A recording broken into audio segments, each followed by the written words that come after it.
Hi, I'm James Santa. I'm the managing editor at Banker and Tradesman, and I'm here at CommonWealth Beacon to talk to Jennifer Smith, senior reporter at CommonWealth.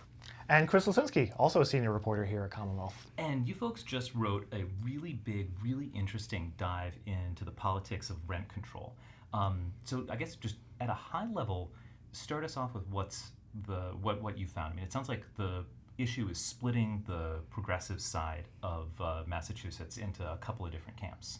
This is not a local option bill. This is not a home rule petition for Boston, Brookline, or Somerville. This would be a statewide mandate for all 351 cities and towns with one of the strictest rent caps in the entire nation.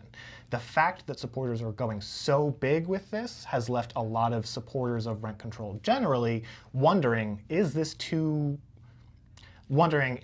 grand a swing? Is this going to set the entire movement back because it's going to draw so much opposition? So there was already going to be a fight about this. And the issue that's come up in our reporting here is that instead of saying, let's make this kind of the easiest, simplest sell to everyone, just let every city and town do whatever they want to, in a way that plenty of cities and towns already pretty much feel comfortable doing. If anyone wants to remember the MBTA communities fight, they love local control.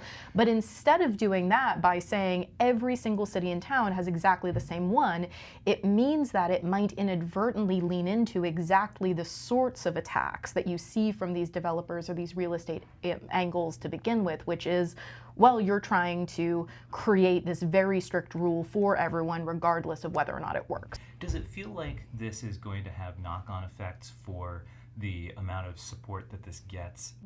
I think it's very likely that it does. Supporters have rolled out backing from some influential unions. They've got foot soldiers lined up, but some of the most visible rent control supporters in the state, especially Boston Mayor Michelle Wu, are keeping it at arm's length. And it just strikes me as a difficult campaign to convince voters to back rent control if the mayor of Boston is not on board. I mean, what's the practical impact on the ground? It might not have much to do with whether or not they, with kind of union infrastructure and a well-organized campaign, can get people out, can talk about the messaging, but it makes their job a little bit more complicated when they can't say, everyone is on this 100%. There's no caveating about the way we approached this. There's no uncertainty about whether or not they think it would be a good fit for Boston or Cambridge or anything like that. So it makes the messaging harder, and that makes kind of the individual conversations a little bit trickier. Gotcha. Well, thank you so much for your time, and make sure to check out their story on CommonWealth Beacon.